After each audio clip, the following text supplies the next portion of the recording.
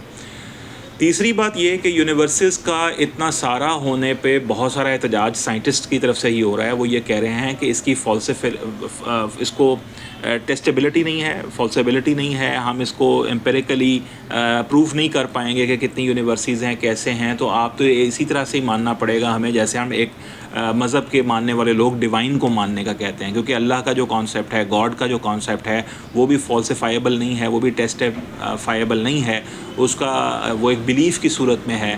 تو سائنٹسٹ کا کہنا یہ ہے کہ اگر ہم ملٹی ورس کے کانسیپٹ میں بہت انٹرسٹ لیتے ہیں اور اس کو سمجھنے کی کوشش کرتے ہیں تو یہ بھی فالسیفائیبل نہیں ہوگا انسان کے لیے، اور یہ بھی ٹیسٹیبل نہیں ہوگا انسان کے لیے امپیریکلی. لیکن دوسری طرف سائنسدان کہتے ہیں کہ یہ ضروری ہے، ہمیں آنیسٹلی اس پہ توجہ دینی چاہیے کہ کہیں اس کے ساتھ ساتھ دوسری یونیورسز نہ ہوں جن یونیورسز سے یہ سارے کا سارا جو نظام ہے یہ چل رہا ہو.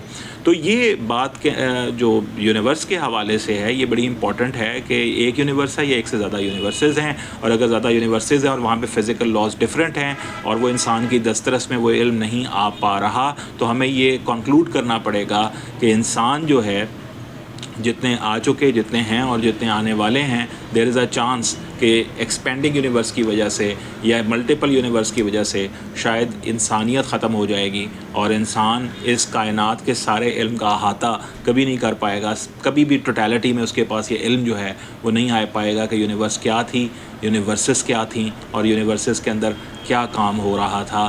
اور یہ اگر علم انسان کا ہمیشہ ناتمام رہے گا، نامکمل رہے گا، تو پھر ایتھیسٹ جو طرز فکر ہے جو سائنس کو صرف اپنے پرپس کے لیے ایکسپلائٹ کرتا ہے اور کہتا ہے کہ سائنس نے فکس کنکلوژنز اس یونیورس کے بارے میں دے دیے ہیں اور ان کنکلوژنز کی روشنی میں ریلیجن غلط ثابت ہو گیا ہے، ریلیجن کی باتیں بہت ساری ہوائی باتیں لگتی ہیں، یہ تو مختلف غیاب کی بات کرتا ہے، غیب کی بات کرتا ہے، دوسرے جہانوں کی بات کرتا ہے. یہ تو ریلیجنز جو ہیں یہ تو بات کرتے ہیں کہ 7 اسکائز ہیں، ارتھس ہیں، یہ تو یہ بات کرتا ہے جو ریلیجن ہے کہ مختلف مخلوقات ہیں جو ایلینز ہیں، کوئی فرشتے ہیں، جنات ہیں جن کو اب سائنس ایلینز کہتی ہے کیونکہ obviously whatever is alien to us is alien for us. تو یہ بات بڑی اہم ہے کہ یہ مذاہب نے یہ باتیں پہلے ہی کر دی تھیں اور اس طرح کی باتیں پہلے کر دی تھیں. فلسفے میں بھی تھیں، فلسفی میں جو اولڈ گریک فلسفی ہے اس کے اندر بھی موجود تھیں.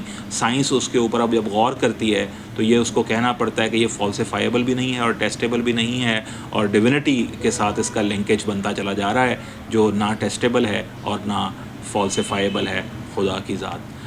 تو ایتھیسٹ طرز فکر رکھنے والے لوگوں کو یا دوستوں کو میں یہ کہنا چاہوں گا کہ ابھی بہت جلدی نہ کریں، ابھی علم ناتمام ہے اور آگے بڑھنے والی بات ہے. علامہ اقبال نے کہا تھا یہ کائنات ناتمام ہے، شاید دما دم آ رہی ہے صدائے کن فیکون. تو ابھی انتظار کیجئے کہ یہ جو صدا آ رہی ہے آپ سائنسدانوں کی طرف سے ہی آ رہی ہے کہ یہ کائنات ناتمام ہے شاید. اپنا بہت خیال رکھیے گا. اسی طرح کی کسی اور ویڈیو کے ساتھ پھر حاضر ہوں گے. السلام علیکم.